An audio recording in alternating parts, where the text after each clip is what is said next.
everybody. It is Yanni back with the Macabre Tavern. We are on day 2 of our horror challenge, and today it's all about the supernatural. So we are going to be doing Sinister. Now, first of all, let me apologize. I am in my work studio, as you can see. I'll probably be shooting a lot more stuff in this studio, so just get used to it. I can't really do much about the lighting because the way the lighting is pushed in this place.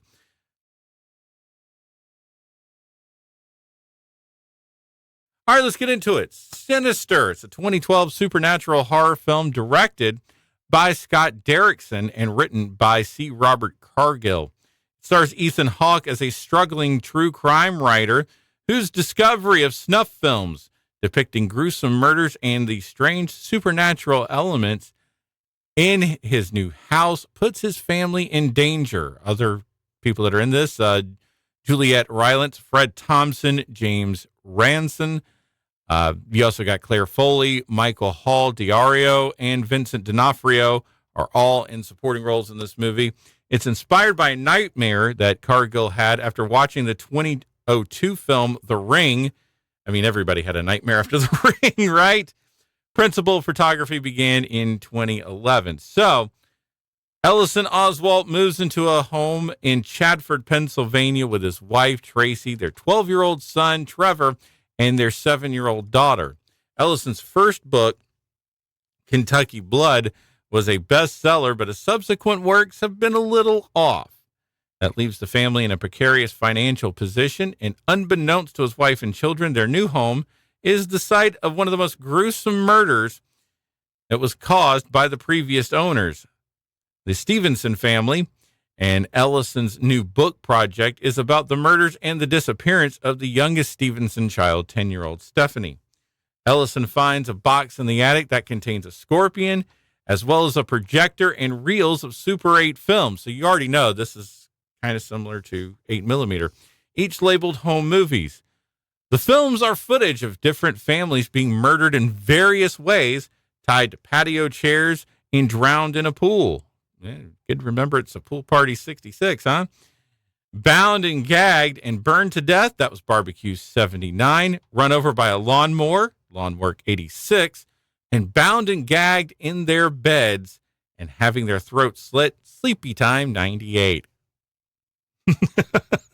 I love the titles. I can't lie. Of course, there's also The Hanging of the Stevensons, Family Hanging Out, 11. So quirky, the titles. Really quirky. Each killing is performed by an unseen camera operator. Ellison notes the appearance of a mysterious cultish symbol and a strange, eerie figure in the films. Ellison matches the footage of the throat-slitting murders to the news reports out of St. Louis in 1988, where 3 members of the Miller family were killed while 13-year-old Christopher vanished. And one night, Ellison investigates the noises in the attic.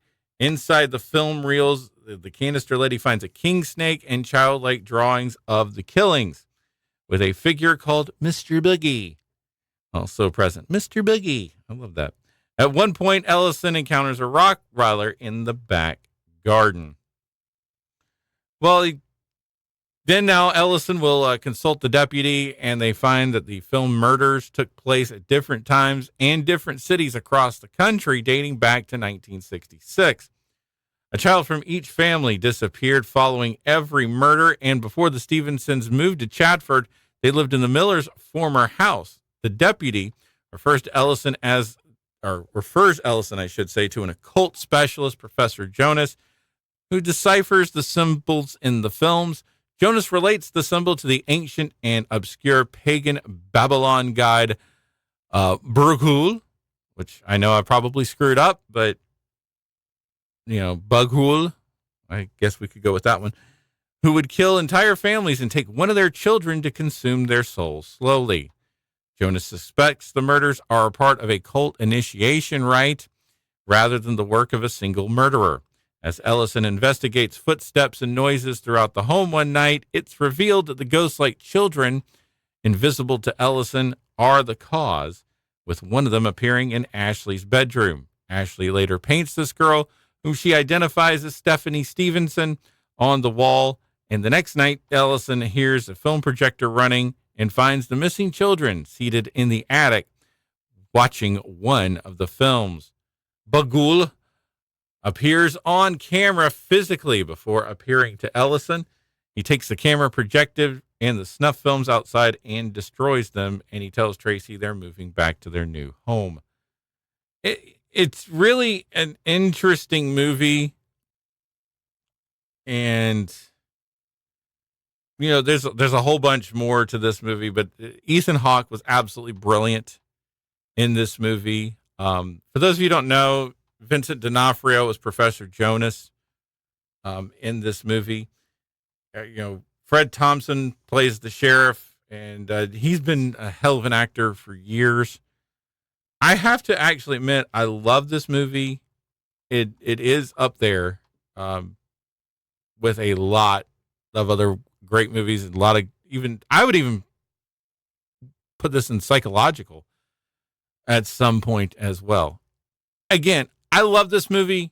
It's a wonderful movie. Y'all should definitely go and watch it. But this has been just another fun ride. There is a sequel that was announced, and it came out in August of 2015. I just wanted to make sure I had my dates right there. But anyways, check out Sinister. It's a great movie. I think you'll have a good, fun time if you are definitely into the supernatural and you're looking for a good psychological film as well. So get on out there and enjoy it.